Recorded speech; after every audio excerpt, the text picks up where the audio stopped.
The two types of events can be identified, दो तरीके के इवेंट को आइडेंटिफाई करना है। एक इवेंट जैसे ही आप कह देते हो कि this is an event occurring after the balance sheet date, तो आपको बताना होगा is it an adjusting event या non adjusting event. What is adjusting event?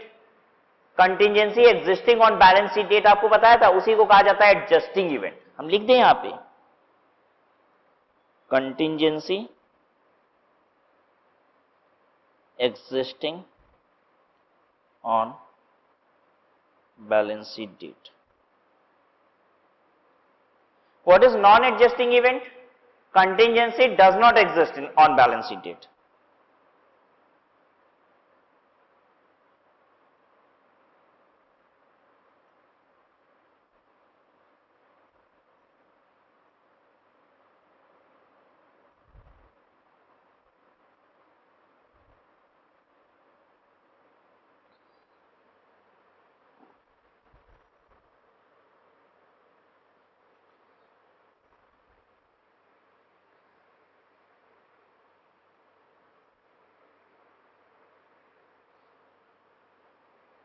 तो देखिए अगर कंटिजेंसी एग्जिस्ट करती है बैलेंस शीट डेट पे तो हम उस इवेंट को अकाउंट्स में एडजस्ट कर देते हैं, इसीलिए इसको एडजस्टिंग इवेंट कहा जाता है, ठीक है। और कंटिजेंसी अगर बैलेंस शीट डेट पे एग्जिस्ट नहीं करती है तो हम उस इवेंट को अकाउंट्स में एडजस्ट नहीं करते हैं, उसे कहां पे दिखाया जाता है, फिर कहां दिखाया जाता है? डायरेक्टर्स की रिपोर्ट में, ठीक है। तो इसीलिए उसको क्या बोलते हैं? Non adjusting event. Those are event but they will not be adjusted into accounts, they will be shown in directors report. तो आप लिख सकते हैं ये नॉन एडजस्टिंग इवेंट कहां पे जाता है? ये नॉन एडजस्टिंग इवेंट जाता है इन डायरेक्टर्स रिपोर्ट, डायरेक्टर्स रिपोर्ट में जाता है। और ये वाला एडजस्टिंग इवेंट कहां जाता है? ये एडजस्टेड इन अकाउंट्स हो जाता है, एडजस्टेड इन बैलेंस शीट और पीएल। बेसिकली जहां पे भी इसका इंपैक्ट जाएगा, कोई भी ट्रांजैक्शन या तो पीएल को इफेक्ट करता है या बैलेंस शीट को, तो जहां भी उसका इंपैक्ट जाएगा हम डाल देंगे impact.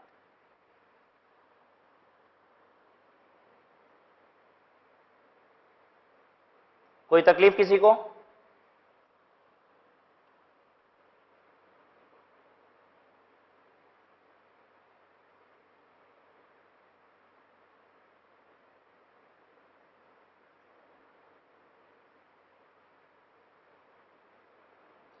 Adjusting event, those which provide further evidence of condition, those which provide further evidence of condition that existed at the balance sheet date. कह रहा है those which provide further evidence of condition, पता है उससे further evidence of condition मिल रहा है कि that existed at the balance sheet date, कि वो balance sheet date पे भी exist कर रहा था, ऐसा आपको कुछ evidence मिल रहा है। जो इवेंट हुआ है ना उससे रिलेटेड आपको कुछ एविडेंस मिल रहा है कि अच्छा ये बात तो 31 मार्च को भी पता लग सकती थी।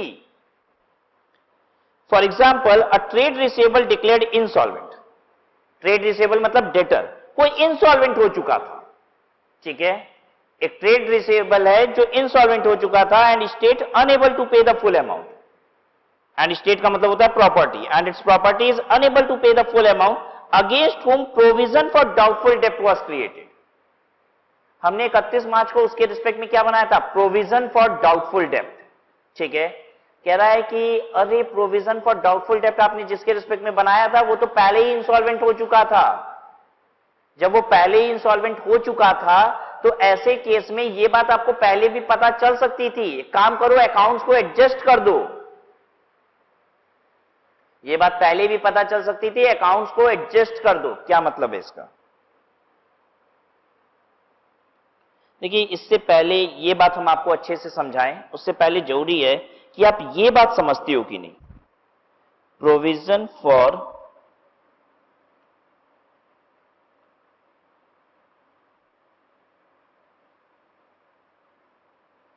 डाउटफुल डेब्ट और प्रोविजन फॉर बैड डेब्ट, क्या आप इसमें अंतर समझते हो? What is provision for doubtful डेब्ट and what is provision for bad डेब्ट? सुना है दोनों वर्ड? सुना है कि नहीं? हाँ या ना ये तो बोलो। सुना है? प्रोविजन फॉर डाउटफुल डेब्ट भी लिखा है कभी, कभी प्रोविजन फॉर बैड डेब्ट भी लिखा हुआ देखा है। Do you understand what is the difference between these two, और they are one and the same thing? No, it's not that. ये दोनों एक ही चीज नहीं है। आइए इस बात को समझाते हैं तो आपको और मजा आएगा events occurring after the balance sheet date को समझने में। ठीक है, देखिए ये मेरी बैलेंस शीट है।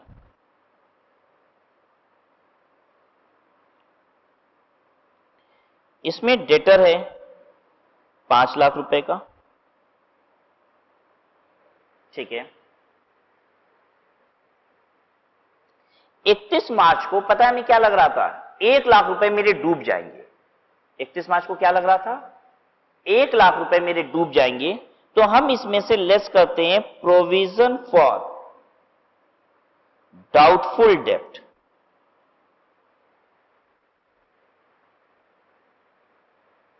क्या लेस करते हैं, प्रोविजन फॉर डाउटफुल डेब्ट 1 लाख रुपया। अब बैलेंस शीट में दिखाई देता है डेटर मेरा 4 लाख रुपए का। ठीक है, यहां पे क्या लग रहा था बैलेंस शीट डेट पे, ये पैसे डूब जाएंगे। ठीक है, 4 तारीख को, 4 अप्रैल को ये पैसे सचमुच डूब जाते हैं। तो this is an event occurring after the balance sheet date. अगर this is an event occurring after the balance sheet date तो कह रहा है कि आप एक काम करिए, बैलेंस शीट डेट पे इंपैक्ट डाल दीजिए। इसलिए क्योंकि आप पहले भी तो सोच रहे थे कि पैसे डूब सकते हैं, contingency was existing on balance sheet date. आप एक काम कीजिए, आप सचमुच इसका इंपैक्ट बैलेंस शीट पे अब डाल दीजिए। तो अब होता है हम प्रोविजन फॉर डाउटफुल डेब्ट काटते हैं और हम इसे लिखते हैं this is provision for bad डेब्ट। डाउटफुल डेब्ट का मतलब होता है हमें डाउट है कि पैसा डूब जाएगा। बैड डेब्ट का मतलब होता है बैड डेब्ट हो गया, अब उसका प्रोविजन बना रहे हैं। ध्यान दीजिएगा, 31 मार्च को हम अपनी बैलेंस शीट में प्रोविजन फॉर डाउटफुल डेब्ट लिखते हैं, लेकिन अगर 4 अप्रैल को वो पैसा सचमुच डूब जाता है ना, तो हम 31 मार्च की बैलेंस शीट को जाके बदल देते हैं और अब जब हम प्रोविजन बनाते हैं तो वो प्रोविजन फॉर बैड डेब्ट होता है। आई बात समझ में? अच्छा, एक बात बताइए, 4 अप्रैल को तो पैसा डूब गया है, तो आप प्रोविजन क्यों बना रहे? सीधे बैड डेब्ट की एंट्री मार दें, सीधे बैड डेब्ट ही कर दे, पैसा तो डूब ही गया। हम मारेंगे बैड डेब्ट की एंट्री, लेकिन किस दिन? 4 अप्रैल को। 31 मार्च को नहीं मार देंगे ये एंट्री। ठीक है, उसका इंपैक्ट बैलेंस शीट पे ले गए हैं, लेकिन वो एक्चुअल एंट्री कब डाली जाएगी? 4 अप्रैल को। आई बात समझ में? फिर से समझते हैं। ये फिगर सिंस 1 लाख रुपए की थी तो इससे वो क्लैरिटी नहीं आई है। अब आइए फिर से समझाते हैं।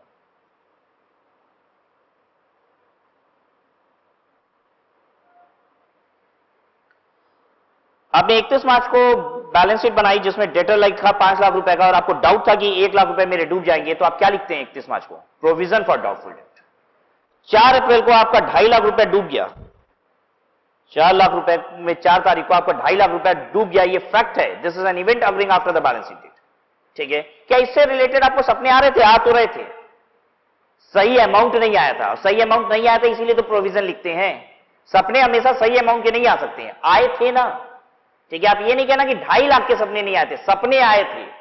ठीक है, ऐसा हमें महसूस हो रहा था कि मेरे पैसे डूबेंगे, पैसे डूब गए। काम करिए, प्रोविजन फॉर डाउटफुल डेब्ट नहीं, अब ये क्या बनेगा? प्रोविजन फॉर बैड डेब्ट। और ये 2.5 लाख रुपया को ले आइए यहीं पे, इसको 2.5 लाख रुपया लिखेंगे। ये होता है event occurring after the balance sheet date को इंपैक्ट डाल देना पीएल और बैलेंस शीट पे। आई बात समझ में? यानी अगर आपका 5 अप्रैल को कोई पैसा डूब गया है तो आप उसको प्रोविजन फॉर बैड डेब्ट दिखा के क्या कीजिए? 31 मार्च के डेटर से कम कर दीजिए। इसे कहा जाता है एडजस्ट कर देना अकाउंट्स में। ये एडजस्ट कर दिया। सबको बात समझ में आई? अब एक बात बताइए, मेरा माल जल जाता है, स्टॉक कम हो जाता है 5 लाख रुपए का, तो 5 लाख रुपए से स्टॉक भी कम कर दे बैलेंस शीट डेट पे? नहीं, ये बात कहां लिखी जाएगी? Directors report. वो इसलिए क्योंकि माल 5 तारीख को जल जाता है, ये बात 31 मार्च को पता नहीं थी। डेटा डूब जाएगा ये बात पता थी। सबको समझ में आ रहा है? अच्छा, अगर आप किसी बैलेंस शीट में प्रोविजन फॉर डाउटफुल डेब्ट देखते हैं तो पता है इसका मतलब क्या हुआ? कि बैलेंस शीट डेट से लेके अकाउंट्स अप्रूव होने तक वो पैसा डूबा नहीं था, तभी तो वो प्रोविजन रह गया, प्रोविजन फॉर डाउटफुल डेब्ट। पता है कभी कभी आप अकाउंट्स में देखते हैं प्रोविजन फॉर बैड डेब्ट लिखा होता है। पता है इसका मतलब क्या है? बैलेंस शीट डेट से लेके अकाउंट्स अप्रूव होने तक वो पैसा सचमुच डूब गया था, तो प्रोविजन फॉर बैड डेब्ट बैक डेट में चला जाता है। ठीक है ये बात?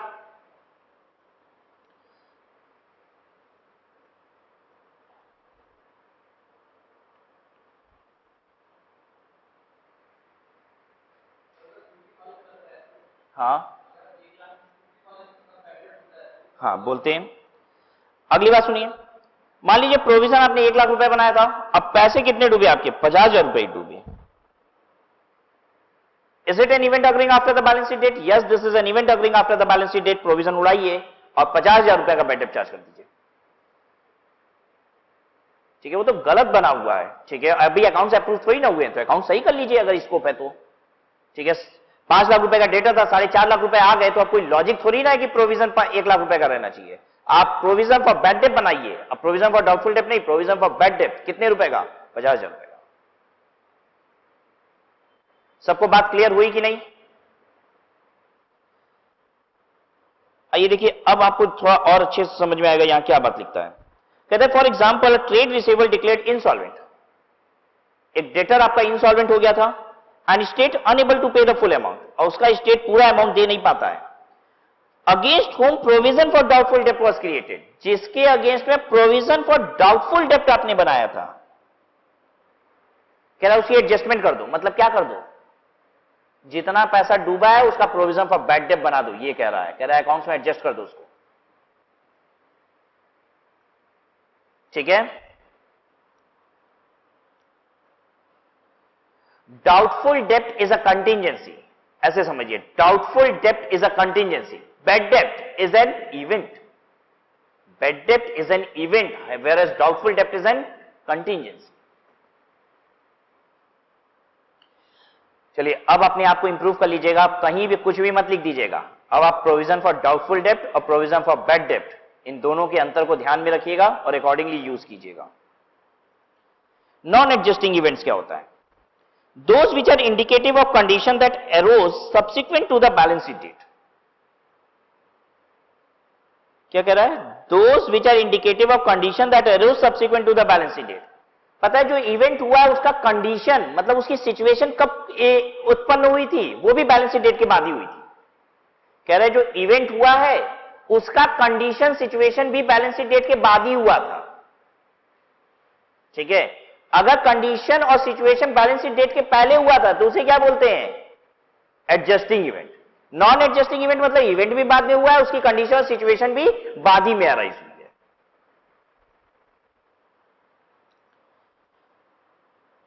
चलिए, अब हम लोग जब रीडिंग करेंगे तो और फास्ट हमारी रीडिंग हो जाएगी, बिकॉज हम लोग एडजस्टिंग नॉन एडजस्टिंग इवेंट को समझ चुके हैं। Adjustment to asset and liabilities are required for event occurring after the balance sheet date that provide additional information materially affecting the determination of the amount relating to condition existing at the balance sheet date. For example, an adjustment may be made for a loss on a trade receivable account which is confirmed by the insolvency of a customer which occurs after the balance sheet date। कह रहा है एक trade receivable के respect में हम adjusting event ही कहेंगे अगर उसकी इंसॉल्वेंसी बाद में हुई है, लेकिन वो इंसॉल्वेंट हो जाएगा ये बात पहले ही पता थी। ठीक है, ऐसे समझिए। मान लीजिए एक डेटर है आपका 5 लाख रुपए का। ठीक है, वो इंसॉल्वेंट हो गया था 28 मार्च को। ठीक है, लेकिन आपको पता चला है 5 अप्रैल को कि वो इंसॉल्वेंट हुआ है, आपको 5 अप्रैल को पता चला है।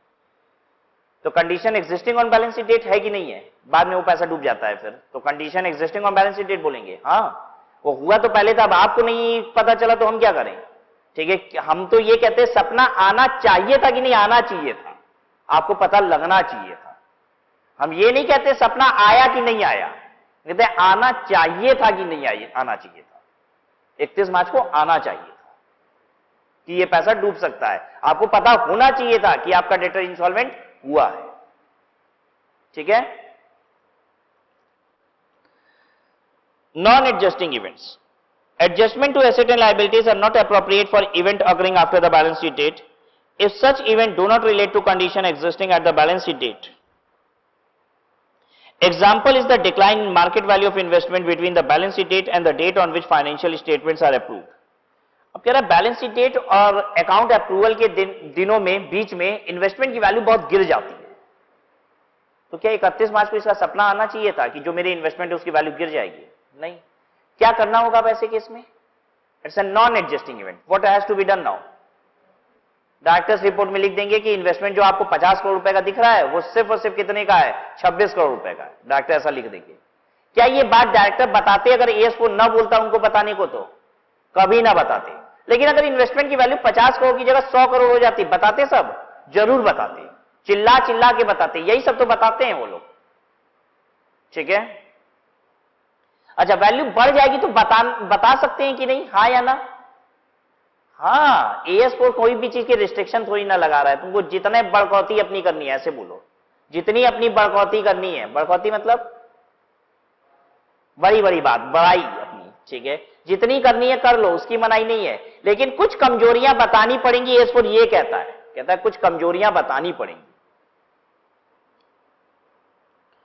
Ordinary fluctuation in market price do not normally relate to condition of the investment at the balance sheet date. कह रहा छोटा मोटा अगर हुआ है तो उसको event occurring after the balance sheet date मत बोल दो। 50 करोड़ की इन्वेस्टमेंट 49 करोड़ रुपए हो गई, तो ये तो होता है, ठीक है। हाँ, 50 करोड़ रुपए की चीज 40 करोड़ रुपए की हो गई है, तो you need to tell the shareholder the condition of the investment at the balance sheet date but reflect circumstances which have occurred in the following period. ये सिंपली एक सर्कमस्टांसेस है जो हो गया है, that is not an event. There are events which, although take place after the balance sheet dates, are sometimes reflected in the financial statement because of statutory requirement or because of their special nature.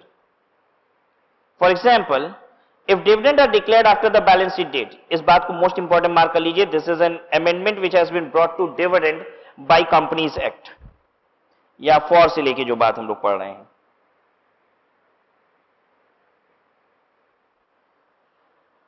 This is very important.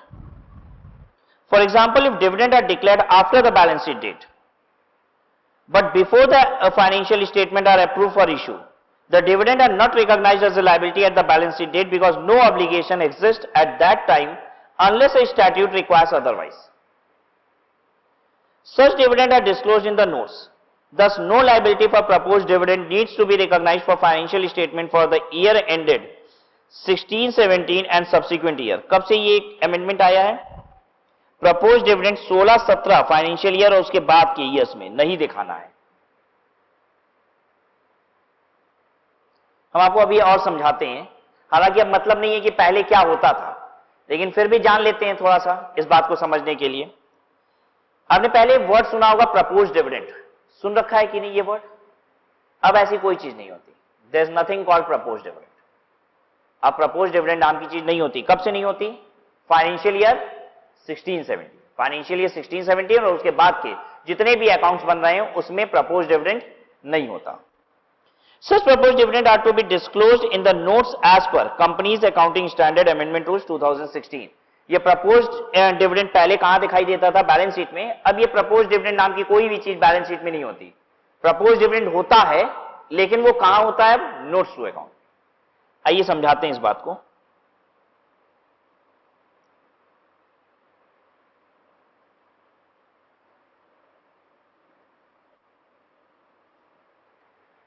This is a financial year, year beginning, year end.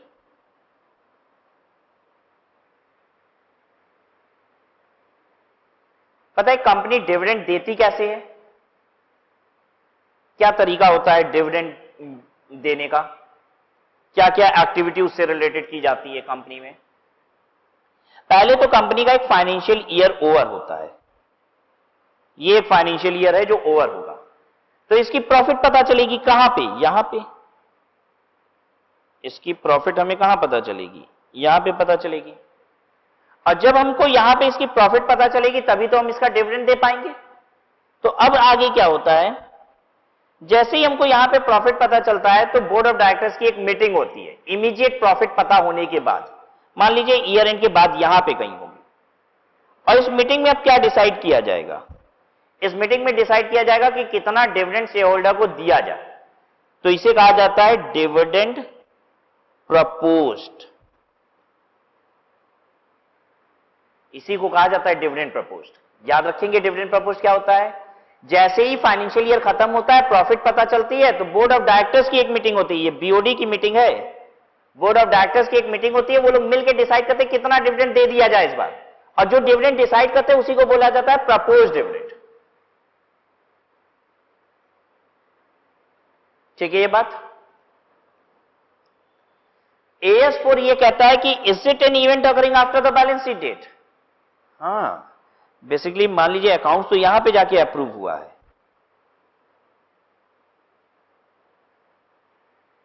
Accounts यहां पे approve हुआ है, ठीक है, और ये dividend proposed यहां पे हुआ है, यानी कि event occurring after the balance sheet date है।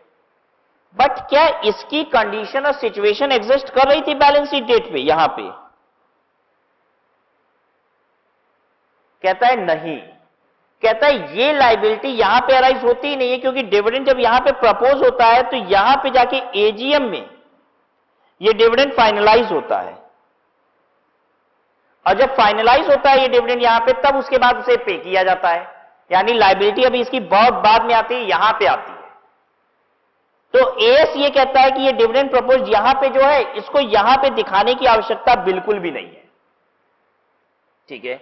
लेकिन पहले कंपनीज एक्ट ये कहा करता था कि इसे आपको दिखाना होगा, प्रपोज डिविडेंड को आपको दिखाना पड़ेगा। अब कंपनीज एक्ट भी ये कहता है कि इसको यहां पे आवश्यकता नहीं है दिखाने की, ठीक है। आप यहां वाला जो डिविडेंड है, प्रपोज डिविडेंड, इसको दिखाइए कहां पे? Notes to account. तो अब ऐसे याद रखिए कि प्रपोज डिविडेंड तो जाएगा नोट्स टू अकाउंट में, ठीक है। बाकी इवेंट जिसकी कंटिजेंसी एग्जिस्ट करती है वो जाएगी बैलेंस शीट पीएल में, और कोई इवेंट जिसकी कंटिजेंसी एग्जिस्ट नहीं कर रही थी वो जाएगी डायरेक्टर्स रिपोर्ट, ठीक है ये बात। तो देखिए सीधे अब क्या होता है, अब प्रपोज डिविडेंड नहीं आता, यहां पे board of director dividend propose करते हैं, फिर उसके बाद अकाउंट फाइनलाइज होता है, अकाउंट फाइनलाइज होने के बाद ऑडिट होती है, ऑडिट होने के बाद ऑडिटर्स रिपोर्ट आती है, फिर डायरेक्टर्स रिपोर्ट आती है, फिर उसके बाद एजीएम होती है, और एजीएम में शेयर होल्डर से डिविडेंड फाइनलाइज करा लिया जाता है, इतना डिविडेंड दे रहे हैं, एक्सेप्टेड है कि नहीं है।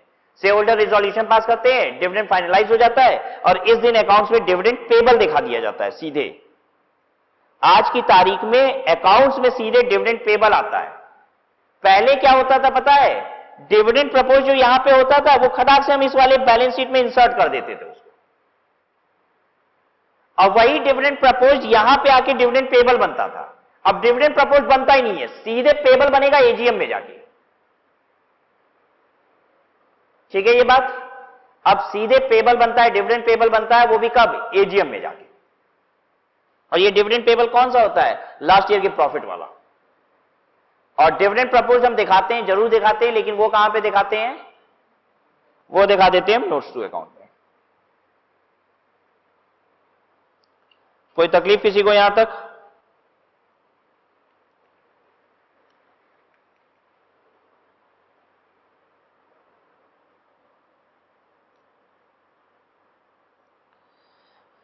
अमेंडमेंट कब से आया है ये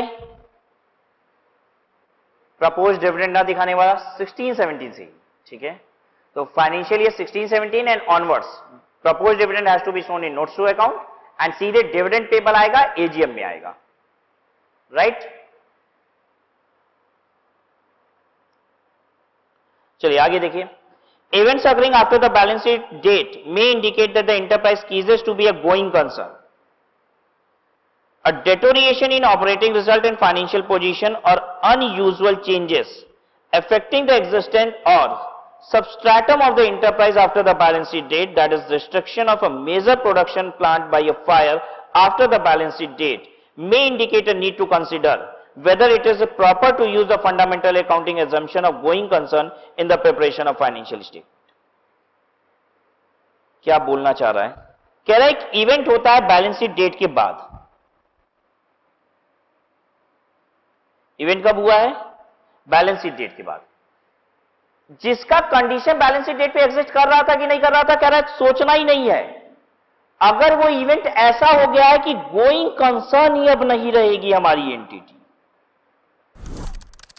मतलब एक एक्सेप्शनल बात अब हो रही है। कह रहा है condition existing balance sheet date, नई एग्जिस्टिंग बैलेंस शीट छोड़िए, event occurring after the balance sheet date, और एक ऐसा इवेंट हो गया है कि अब आप गोइंग कंसर्न ही नहीं रहोगे। ऐसा कोई हादसा हो गया कि अब आप बंद हो गए सीधे, या बंद होने की संभावना आ गई। कह रहा है ऐसे केस में बैलेंस और पीएल पे इफेक्ट डाला जाएगा। मतलब समझिए, ध्यान से सुनिए। अभी तक हम क्या कह रहे थे, आपका माल जल गया 5 तारीख को, 5 अप्रैल को, condition existing on balance sheet date है? नहीं। आपका माल जल गया 5 तारीख को, condition existing on balance sheet date नहीं है, क्या करना है? डायरेक्टर्स रिपोर्ट में डाल देना है। ठीक है, फिर से रिपीट करते हैं अपनी बात। आपकी कंपनी की टोटल एसेट है 100 करोड़ रुपया, जिसमें से 95 करोड़ रुपए का स्टॉक है, और वही 5 तारीख को जल गया है, और अब आप चल ही नहीं पाओगे, आप गए काम से, कंपनी बंद होगी। ठीक है, 5 अप्रैल को आग लगी है, condition existing on balance sheet date? नहीं, condition existing on balance sheet date नहीं है, but it is impacting your going concern. Accounts में इफेक्ट डालना पड़ेगा? हाँ, डालना पड़ेगा। तो एक बात याद रखना है कि जब गोइंग कंसर्न इफेक्ट होगी तो अकाउंट्स में इंपैक्ट जाएगा, फिर वहां contingency existing on balance sheet date और नॉट एग्जिस्टिंग, ये चेक नहीं करना है। याद रहेगी बात? फिर से पढ़ें एक बार। Event occurring after the balance sheet date may indicate that the enterprise ceases to be a going concern, a deterioration in operating result and financial position, or unusual changes affecting the existence or substratum of the enterprise. Affecting the existence या substratum, what is substratum? Basically ऐसे समझिए, मेरी 10 entity काम कर रही थी, मेरी 10 unit थी इंडिया में, अब 9 बंद हो जाएगी, ऐसा कुछ हुआ है, तो बेसिकली आप खत्म हो। ठीक है, आपका एग्जिस्टेंस खत्म हो या फिर सबस्ट्रैटम, मतलब मेजरली आप बैठ जाओगे, तो कह रहा है अब उसका इंपैक्ट डालना होगा, भले ही कंटिजेंसी एग्जिस्ट नहीं कर रही थी बैलेंस शीट डेट पे। और substratum of the enterprise after the balance sheet date, example destruction of major production plant. ध्यान दीजिएगा, यहां हमने वर्ड मेजर लिखा हुआ है। माल जल जाना, आपकी मशीन जल जाना, इससे कंपनी बंद हो जाती है ऐसा थोड़ी ना होता है। अरे बहुतों के यहां का माल जलता है, मशीन जलती है, लेकिन कभी कभी ऐसा होता है कि इतना माल जल गया, इतनी मशीन जल गई कि अब हम चल नहीं पाएंगे। ठीक है, अगर ऐसी वाली सिचुएशन है तो उसके लिए कह रहा है कि you will have to affect the balance sheet. May indicate a need to consider whether it is proper to use the fundamental accounting assumption of going concern in the preparation of financial statement. देखिए क्या होता है, जब आप going concern होते हो ना, तो आप अकाउंट्स पता है किस पे रिफ्लेक्ट करते हो? हमेशा आप अकाउंट्स दिखाते हो, एसेट वगैरह को आप दिखाते हो कॉस्टलेस डेप्रिसिएशन, बुक वैल्यू पे चीजें चलती रहती हैं। लेकिन अगर आपकी एंटिटी बंद होने वाली है तो अकाउंट्स बनाया जाता है ऑन लिक्विडेशन बेसिस, और लिक्विडेशन बेसिस में हर चीज को मार्केट वैल्यू पे दिखाया जाता है।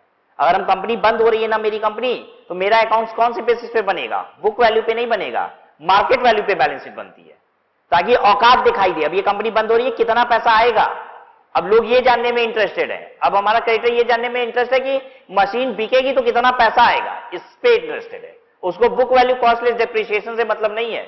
Nobody is willing to see my balance sheet on book value, they are willing to see it on market value. तो आप एक बात याद रखिए, हालांकि ये सब आपने क्लास 11 में पढ़ा होगा कि अकाउंट्स को कॉस्टलेस डेप्रिसिएशन पे मेंटेन करते हैं when we are a going concern. ठीक है, and going concern is considered to be fundamental accounting assumption, but in case going concern is affected, आप अब गोइंग कंसर्न नहीं हो, बंद हो जाओगे कुछ समय पे, तो accounts is maintained on liquidation basis. ठीक है, what is liquidation basis? Market value पे सब चीज दिखाइए।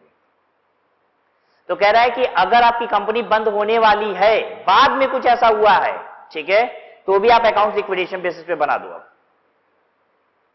क्वेश्चन करें। 31 मार्च की बैलेंस शीट कॉस्टलेस डेप्रिसिएशन के बेसिस पे बन चुकी है ऑलरेडी।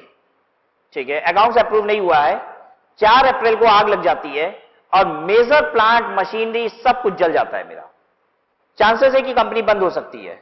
ठीक है, अकाउंट्स बुक वैल्यू पे कॉस्टलेस डेप्रिसिएशन पे बना हुआ है, क्या उसे चेंज करने की आवश्यकता है कि रहने दें? चेंज करने की आवश्यकता है। अब आपका गोइंग कंसर्न इंपैक्ट हो रहा है इससे, तो आप अकाउंट्स को लिक्विडेशन बेसिस पे बनाइए, अकाउंट चेंज होगा। ठीक है, यहां पे ये चेक नहीं करेंगे contingency was existing on balance sheet date और not, right? In case the going concern assumption is not valid based on event occurring after the balance sheet date, the financial statement are prepared on a liquidation basis. Example, smart example है, ठीक है, और conceptual clarity के लिए। A company follows April to March as its financial year. What is the financial year of the company? April to March. The company recognizes checks dated 31st March or before received from customer after the balance sheet date. अच्छा, पहले आपको कुछ चीजें तो बता दें.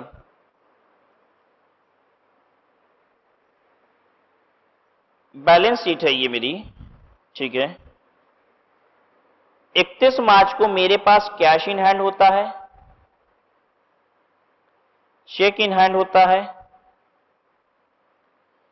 और bank balance होता है.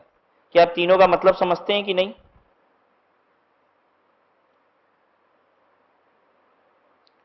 कैश इन हैंड का मतलब कैश जितना है, बैंक बैलेंस भी आप जानते हैं, बैंक में जितना पैसा है.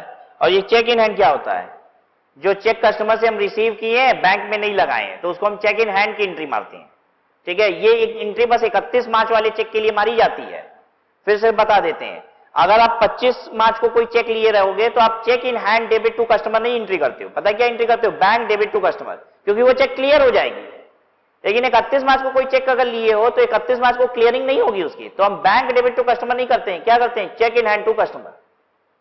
बात समझ में आ गई? तो चेक इन हैंड का मतलब होता है ये चेक आपने रिसीव की है और ये अभी क्लियरिंग में नहीं गई 31 मार्च के पहले पहले.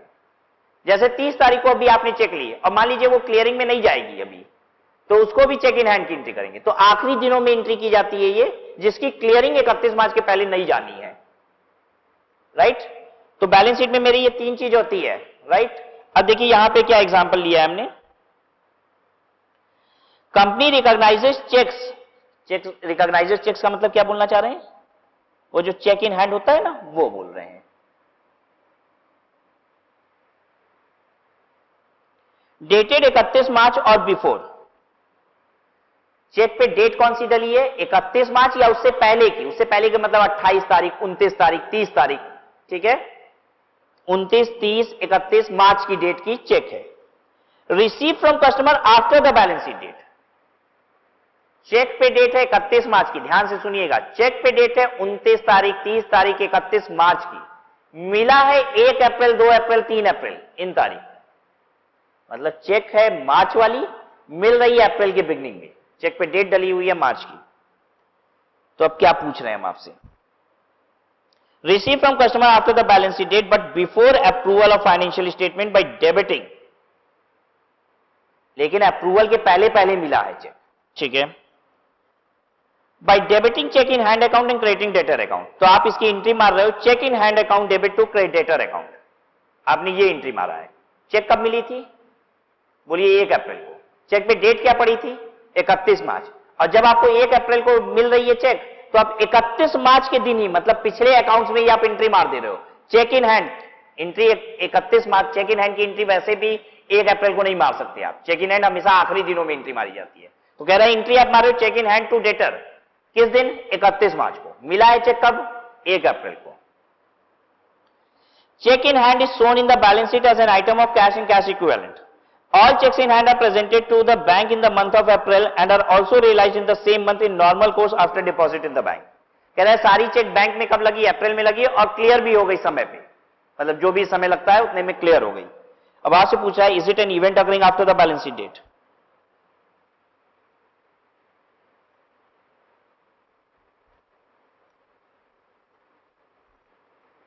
Is it an event occurring after the balance sheet date?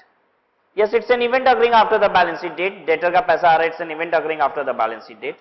Is it contingency was existing on balance sheet date? No, contingency was not existing on balance sheet date. 31 मार्च की हम चेक बना के किसी को हम 4 अप्रैल को पकड़ा देंगे तो उसको सपना आना चाहिए था क्या 31 मार्च को कि हमको चेक मिलेगी? नहीं. तो क्या ये एंट्री मार सकते हैं हम? अकाउंट्स अफेक्ट कर सकते हैं? नहीं कर सकते. यही लिखे हैं.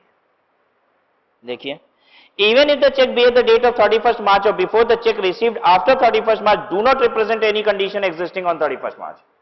31 मार्च चेक पे लिख देने से 31 मार्च को कंडीशन अराइज हो गई थी ऐसा नहीं होता. ठीक है, कोई हमको कभी भी कस्टमर को ये बात नहीं पता है कि मतलब हमें कभी भी ये बात नहीं पता है कि हमको 31 मार्च को ये बात नहीं पता होती कि हमें 4 अप्रैल को कोई चेक मिल जाएगी इस डेट की. Thus the collection of check after the balance sheet date is not an adjusting event. ये adjusting event नहीं है, यानी एंट्री जो आप मार रहे थे वो नहीं मार सकते हो. Recognition of check in hand is therefore not consistent with the requirement of AS4 revised. Moreover, the collection of check after the balance sheet date does not represent any material change of commitment after affecting financial position of the enterprise, so no disclosure of such collection in the director's report is necessary. दूसरी बात कह रहा है कि अगर data से पैसे आ रहे हैं तो ये कौन सी बड़ी बात है, सेल करना, ठीक है, परचेज करना, डेटा से पैसे आना, क्रेडिटर को पैसे देना, ये कोई सिग्निफिकेंट इंफॉर्मेशन थोड़ी नहीं, ये तो होता ही है बिजनेस में। अरे यही नहीं करोगे तो फिर क्या करते हो, ठीक है। अगर ऐसे रिपोर्ट करने लग गए तो पता नहीं क्या क्या लिखना पड़ जाएगा फिर हमको, ठीक है। 1 तारीख से लेके जब तक डायरेक्टर की रिपोर्ट नहीं आ जाती पूरी कहानी लिखे, पूरा अकाउंट ही लिख डाले, ठीक है। तो कह रहा है इवन इसको हम ऐसा भी नहीं बोलेंगे कि this is an significant information which has been known after the balance sheet date, तो इसलिए इसको डायरेक्टर्स रिपोर्ट में भी नहीं दिखाया जाएगा। क्लियर है सबको? तो एग्जाम में ऐसा क्वेश्चन आ सकता है कि आपको 31 मार्च की डेट की चेक 2 अप्रैल को मिली है, तो क्या आप 31 मार्च को चेक इन हैंड की एंट्री कर लेंगे? नहीं, 31 मार्च की चेक मिलने से उससे नहीं होगा। फिर पूछेगा कि अच्छा ठीक है, फिर 31 मार्च को अगर आप ये एंट्री नहीं करेंगे तो क्या फिर आप इसे डायरेक्टर्स रिपोर्ट में दिखाएंगे कि ये पैसे आ चुके थे?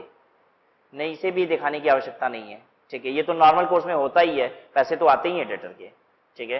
पैसे न आना ये एक सिग्निफिकेंट बात है, ठीक है। क्या ये बात बताने की जरूरत है? शेयर होल्डर देखिए मेरी बैलेंस शीट में जो 5 लाख रुपए का डेटर दिख रहा था वो सारा पैसा आ गया है, अरे तो आना ही चाहिए था, वो क्या डूब जाना चाहिए था क्या? ठीक है, नहीं आया है तो बताने की जरूरत है। हमने इस बात का एक एक्सेप्शन लिखा, exception to the rule, condition existing on balance sheet date का एक ही एक्सेप्शन है, गोइंग कंसर्न अगर इफेक्ट हो रहा है तो, ठीक है। गोइंग कंसर्न इफेक्ट हो रहा है तो फिर तो बैलेंस शीट पीएल इफेक्ट होगी। Event indicating going concern assumption inappropriate. As per AS4 revised, an event occurring after the balance sheet date should be an adjusting event even if it does not reflect any condition existing on the balance sheet date. If the event is such as to indicate that the fundamental accounting assumption of going concern is no longer appropriate. Suppose a fire occurred in the factory and office premises of an enterprise on 31st March 2018, but before approval of financial statement of 17-18. अभी accounts approve नहीं हुआ है, आग लग गई है, ठीक है।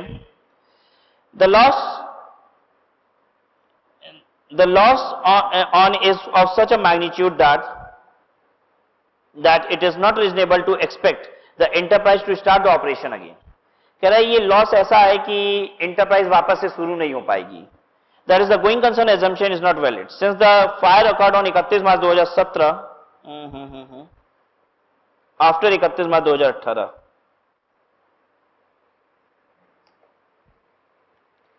since fire 31 March 2018 के बाद हुआ है, ठीक है, जिसकी कंडीशन बैलेंस शीट डेट पे एग्जिस्ट नहीं कर रही थी, the loss on fire is not a result of any condition existing on 31st March 2018. In such a case, the entire account need to be prepared on liquidation basis with adequate disclosures. सारी disclosure दीजिए, accounts भी बदलिए, सब करिए।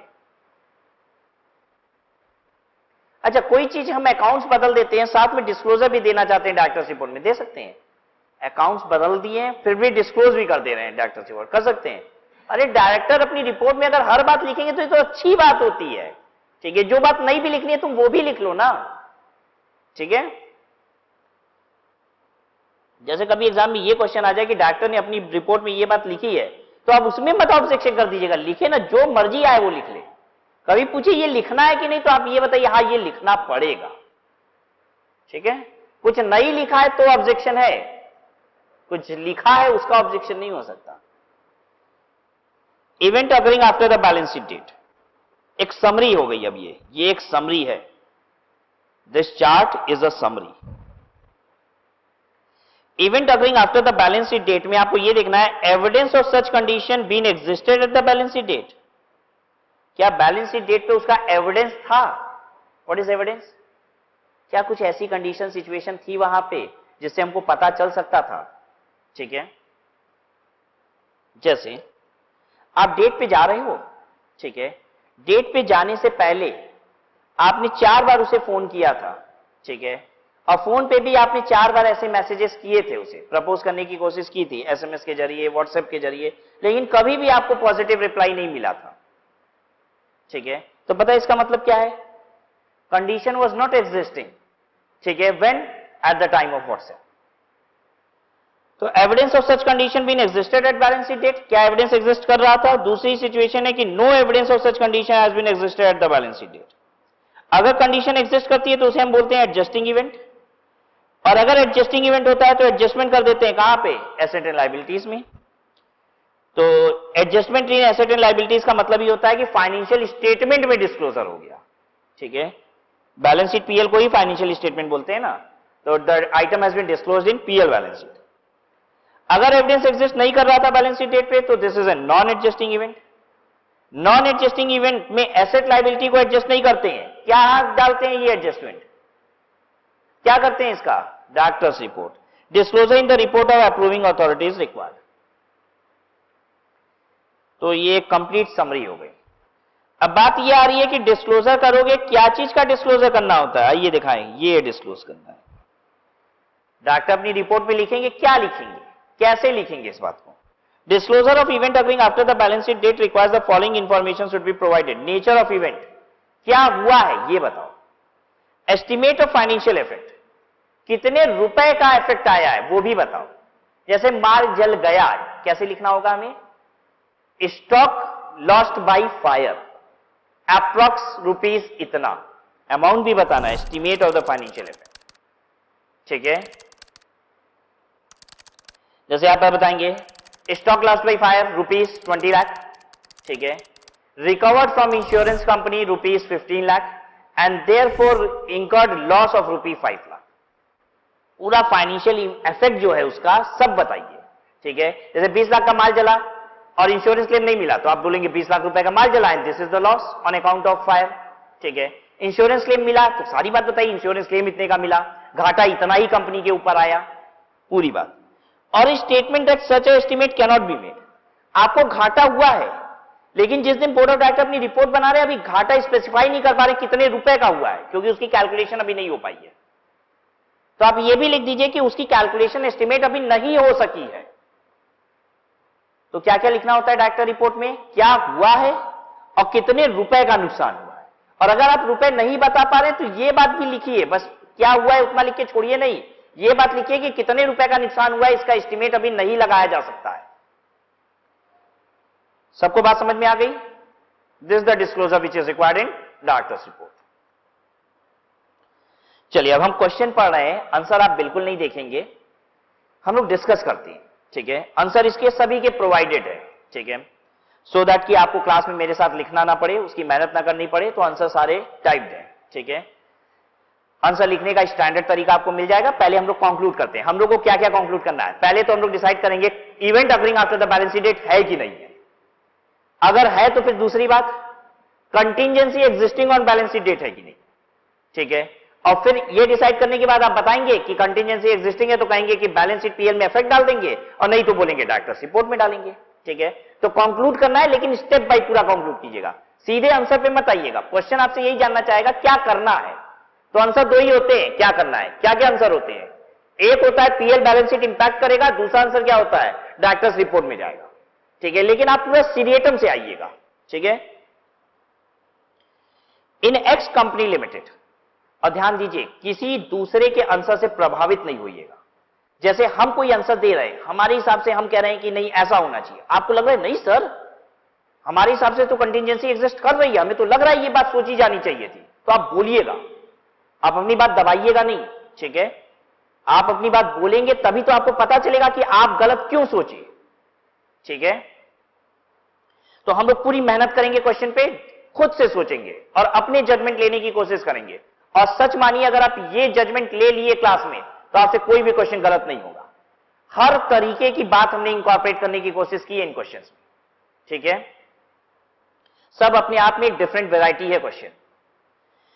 इन X company limited theft of cash of 5 lakh by cashier in January 18, चोरी हुई है 5 लाख रुपए की जनवरी 18, was detected only in May 18, जनवरी 18 की चोरी मई 18 में पता चली। बीच में क्या आया होगा बैलेंस शीट 31 मार्च को।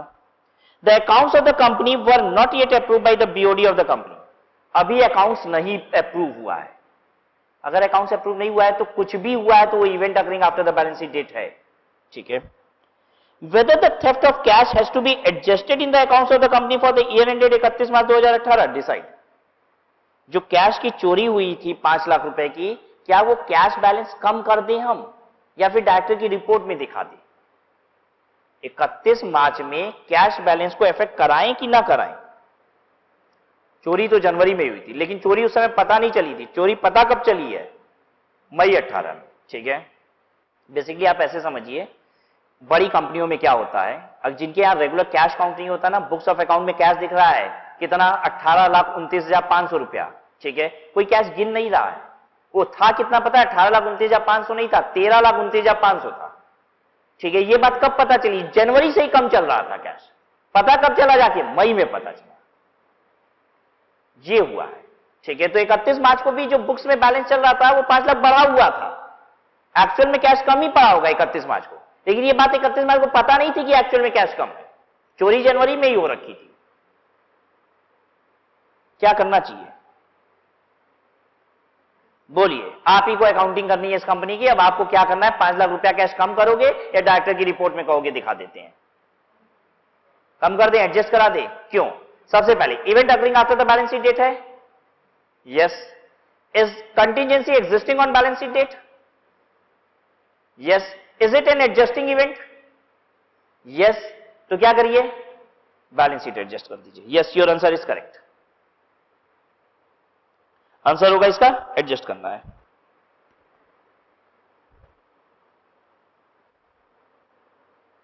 पढ़ के सुना दें आपको answer.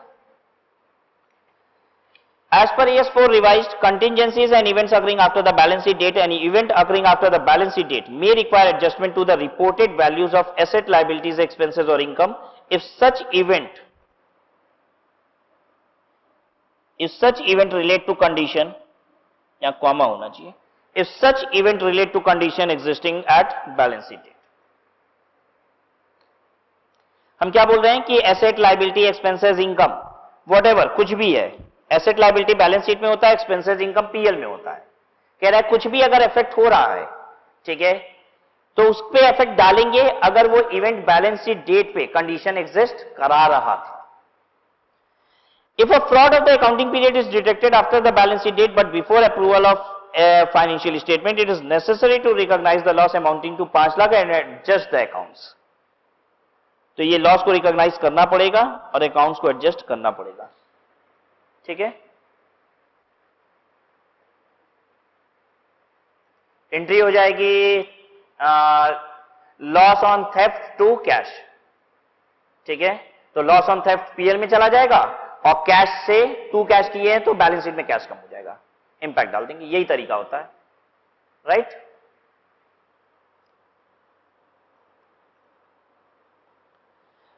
Question 2, an earthquake destroyed a major warehouse of ACO Limited on 25/2018। 20 मई 2018 को अर्थक्वेक हुआ। The accounting year of the company ended on 31 मार्च 2018। अकाउंट्स क्लोज इस दिन होता है। अकाउंट अप्रूव हुआ है 30/6/18 को।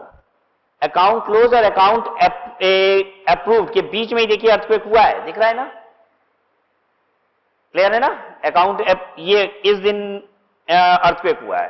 तो is it an event occurring after the balance sheet date? Yes. The loss of earthquake is estimated at ₹30 lakh. 30 lakh रुपए का लॉस हुआ इससे। State with reason whether the loss due to earthquake is an adjusting और non adjusting event and how the fact of loss is to be disclose by the company. ये adjusting है या non adjusting है?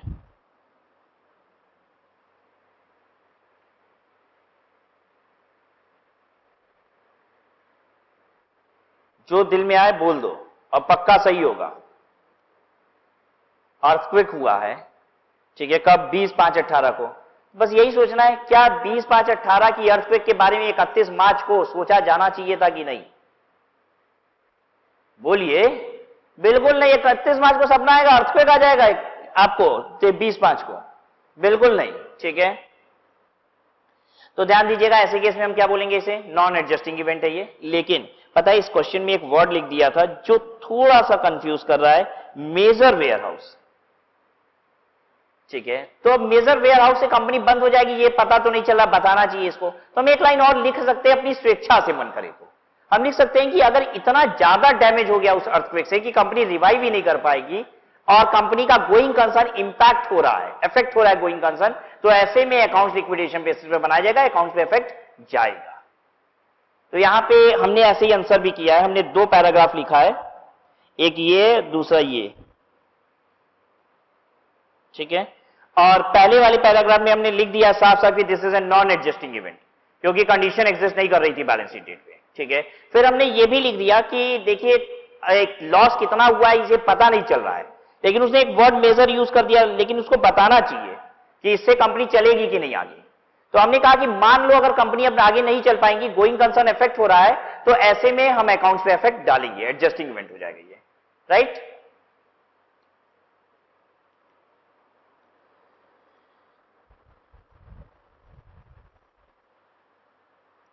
A company has filed a legal suit against the debtor from whom 15 lakh is recoverable as on 31st March 2018.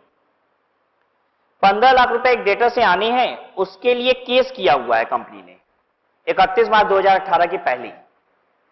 Case किए मतलब क्यों किए होंगे?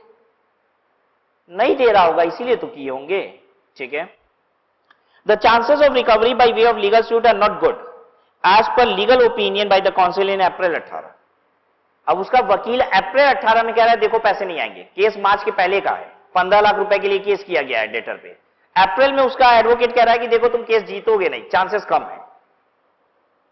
Can the company provide for full amount of 15 lakh as provision for doubtful डेब्ट? क्या company 15 lakh रुपए का provision for doubtful डेब्ट बना सकती है? यस, बिल्कुल बनाएगी। केस किए इसका मतलब क्या है? डाउटफुल है, तभी तो प्रोविजन फॉर डाउटफुल डेब्ट बना देंगे। अब प्रोविजन फॉर बैड डेब्ट कब बनता? पता है, सचमुच केस हार जाता, 15 लाख रुपए का लॉस हो जाता, तो हम क्या करते हैं? और वो भी कब हो जाता है 15 लाख रुपए का लॉस? अकाउंट्स अप्रूव होने के पहले पहले। तो हम उसी प्रोविजन की जगह क्या बना देते हैं? अब प्रोविजन फॉर डाउटफुल डेब्ट की जगह क्या बना देते? प्रोविजन फॉर बैड डेब्ट। प्रोविजन फॉर डाउटफुल डेब्ट बनाए कि नहीं? अरे ये तो बिल्कुल बनाना है। प्रोविजन फॉर डाउटफुल डेब्ट का मतलब जहां डाउट आए बना दीजिए। केस किए हैं, ये इटसेल्फ अपने आप में प्रूफ है। ये कहता है लीगल सूट किए हो, क्या लीगल सूट ऐसे ही कर देते हो क्या? बोलिए, लीगल सूट ऐसे ही थोड़ी ना कर देते हैं। डाउट है इसीलिए तो किए हैं। लीगल सूट का मतलब ही ये डाउट आ गया कि पैसे की रिकवरी, डाउट ऑफ रिकवरी है। Should we make it? Yes, we must make it. Last line यही लिखा है हमने, प्रोविजन फॉर डाउटफुल डेब्ट शुड बी मेड। अब इस क्वेश्चन में हम आगे आपसे यह भी पूछ सकते हैं कि प्रोविजन फॉर बैड डेब्ट कब बनता? अगर सचमुच ये पैसे नहीं आते, कब तक? Before approval of accounts by the approving authority. वो पैसा सचमुच डूब जाता, ठीक है, सचमुच आप केस हार जाते, तो ऐसे केस में आप क्या करते? प्रोविजन फॉर बैड डेब्ट बनाते। प्रोविजन फॉर बैड डेब्ट बनाते या बैड डेब्ट सीधे मार देते? बैड डेब्ट भी मंगा देंगे, लेकिन बैड डेब्ट की एंट्री किस दिन? अगले फाइनेंशियल ईयर, जिस दिन आप केस लूज किए। देखिए, प्रोविजन फॉर बैड डेब्ट का मतलब होता है अकाउंट्स को अफेक्ट कर देना, ठीक है। अच्छा, प्रोविजन फॉर बैड डेब्ट जब बनाते तो कितने से बनाते? एक्चुअल मान लीजिए कोर्ट का केस आप हार जाते, लेकिन फिर भी कोर्ट आपको 3 लाख रुपए दिलवाती, डूबा कितना? 12 लाख। तो प्रोविजन फॉर बैड डेब्ट कितना बनाते? 12 लाख रुपया। प्रोविजन फॉर बैड डेब्ट देखिए गलत अमाउंट नहीं होता, वो एक्चुअल अमाउंट आता है, ठीक है। प्रोविजन फॉर डाउटफुल डेब्ट जो होता है ना, ये प्रोविजन जो होता है वो एस्टिमेटेड होता है। प्रोविजन फॉर बैड डेब्ट तो एक्चुअल वाला होता है, वो बाद में हुआ है, रिकॉर्ड पहले हो रहा है बस, ठीक है।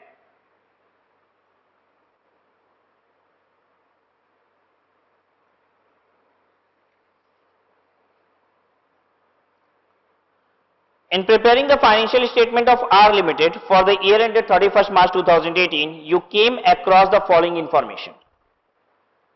R Limited के फाइनेंशियल स्टेटमेंट को रेडी करते समय कुछ इंफॉर्मेशन पता चलती है। State with reason how you would deal with this in the financial statement. The company invested 100 lakh in April 2018। 31 मार्च 2018 को आप क्या करेंगे, आपसे ये पूछा जा रहा है। अप्रैल 2018 में कंपनी ने इन्वेस्टमेंट किया है, ठीक है, 100 लाख रुपए का।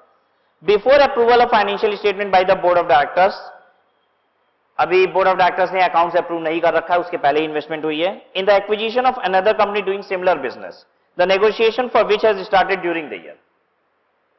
100 लाख रुपए की इन्वेस्टमेंट किए हो एक कंपनी में, अप्रैल में किए हो, लेकिन उसका नेगोशिएशन मार्च में शुरू हो चुका था कि इन्वेस्टमेंट करेंगे, तो वो नेगोशिएशन शुरू हो चुका था मार्च में ही। कह रहा है अकाउंट्स अभी अप्रूव नहीं हुआ है, क्या करें?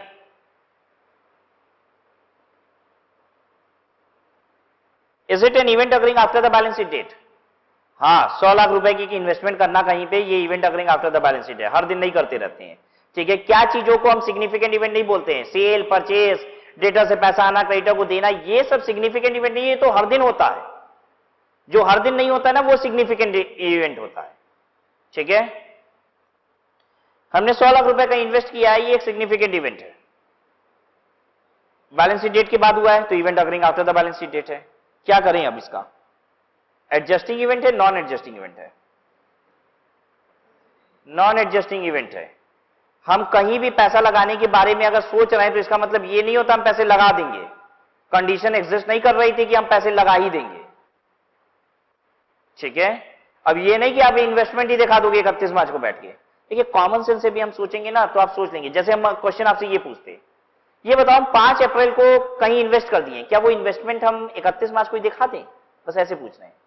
5 अप्रैल को इन्वेस्टमेंट परचेज की, 31 मार्च को दिखा दें? आपको तुरंत आंसर आएगा नो। सर किस खुशी में 31 मार्च को दिखा देंगे? इन्वेस्टमेंट 5 तारीख को खरीदेंगे और दिखा देंगे 31 मार्च को। यही आंसर भी है इसका। आप कॉमन सेंस से सोचेंगे, आंसर अपने आप मिल जाएगा। आ रही बात समझ में? तो देखिए, अगर आप कोई इन्वेस्टमेंट प्लान कर रहे हो, ठीक है, और बाद में आप वो इन्वेस्टमेंट कर लेते हो, तो इसे ये नहीं कहा जाता condition existing on balance sheet date. ठीक है, हम तो बहुत कुछ सोचते हैं। ठीक है, 1000 कंपनी के बारे में सोच रहे हैं इन्वेस्टमेंट करने के, सबका इन्वेस्टमेंट, अरे कोई ना कोई तो मटलाइज करेगा ही करेगा। उसका क्या मतलब है कि हम बैलेंस शीट डेट पे ही दिखा दें? तो सोचते तो बहुत कुछ है इन्वेस्टमेंट के बारे में। ये condition contingency existing on balance sheet date नहीं होता इसे। ठीक है, तो इसको क्या करेंगे फिर, कहां दिखाएंगे? रिपोर्ट ऑफ अप्रूविंग अथॉरिटी में दिखा लीजिए, ये लाइन।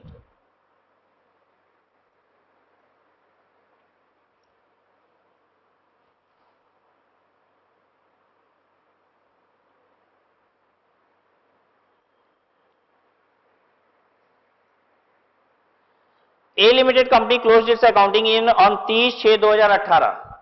अकाउंट क्लोजर डेट ये है 30/6/18। यहां 31 मार्च नहीं है, लोग जून में अकाउंट क्लोज करते हैं। चलिए ठीक है, जो कहता है मान लो, जून में ये लोग अकाउंट क्लोज करते हैं। And the accounts for that period were considered and approved by the board of directors on 20 अगस्त 2018। ये अकाउंट अप्रूवल डेट है 20 अगस्त, और 30 से क्या है? बैलेंस शीट डेट है। ठीक है, the company was engage in laying pipeline for an oil company. Company क्या कर रही है? पाइपलाइन डाल रही है एक ऑयल कंपनी के लिए। पाइपलाइन कहां डालते हैं? जमीन के नीचे। ठीक है, एक ऑयल कंपनी के लिए जमीन के अंदर पाइपलाइन डाल रही है। While doing the boring on 1/9/2018, 1/9/18 मतलब अकाउंट्स अप्रूव होने के बाद, it met a rocky surface. देखिए, करना क्या होता है, जब हम पाइपलाइन डाल रहे हैं ना ऑयल कंपनी के लिए, तो हम गड्ढा करते हैं और पाइप बिछाते जाते हैं। ठीक है, लेकिन अगर कभी गड्ढा करते समय उस जगह पे कहीं भी पत्थर आ गया, तो कंपनी के लिए बड़ा झटका होता है। वो इसलिए क्योंकि पत्थर तोड़ के क्या करना पड़ेगा? पाइप डालनी पड़ेगी, और उसकी मजदूरी क्या होगी? बहुत ज्यादा होगी। हम मजदूर को मिट्टी खनने के लिए कहेंगे और पत्थर काट के निकालने के लिए कहेंगे, मजदूरी में अंतर आएगा कि नहीं? आएगा ही। ठीक है, मिट्टी जल्दी जल्दी निकलेगी, कम समय में काम होगा, कम मजदूरी जाएगी। पत्थर काट काट के निकालना होगा, तो निश्चित है मजदूरी ज्यादा जाएगी। पत्थर काट के आप पाइप बिछाओगे, मजदूरी ज्यादा जाएगी। कह रहा है कि 1/9/18 को रॉकी सरफेस मिल जाता है काम करते करते। ठीक है, for which it was estimated that there would be an extra cost to the tune of 80 lakh. 80 lakh रुपए एक्स्ट्रा लग जाएंगे, जो एस्टिमेटेड खर्चा था। मतलब एक घाटा दिखाई दे रहा है। ठीक है, you are required to state with reason how the events would be dealt with in the financial statement for the year ended 30/6/18। 30/6/18 के फाइनेंशियल स्टेटमेंट में आप क्या करेंगे? जल्दी बोलिए। Adjusting, not adjusting? बोलिए। Not adjusting? ये आफ्टर द अकाउंट्स अप्रूवल है, कुछ दिख रहा है सबको? 20 अगस्त को अकाउंट अप्रूव हो चुका है और रॉकी सरफेस कब मिला है? 1/9 को, ठीक है। Is it an event occurring after the balance sheet date? No, this is not an event occurring after the balance sheet date.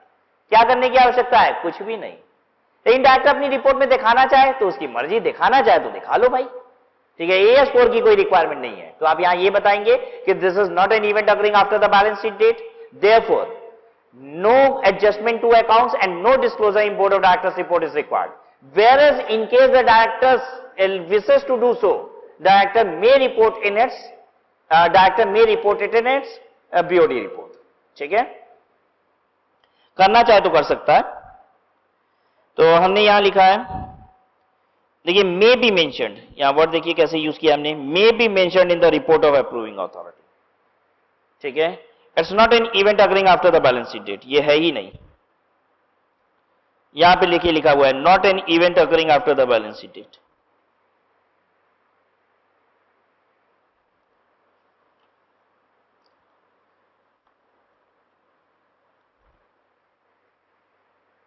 So this was all about AS4 contingencies and events occurring after the balance sheet date. We have completed with this accounting standard.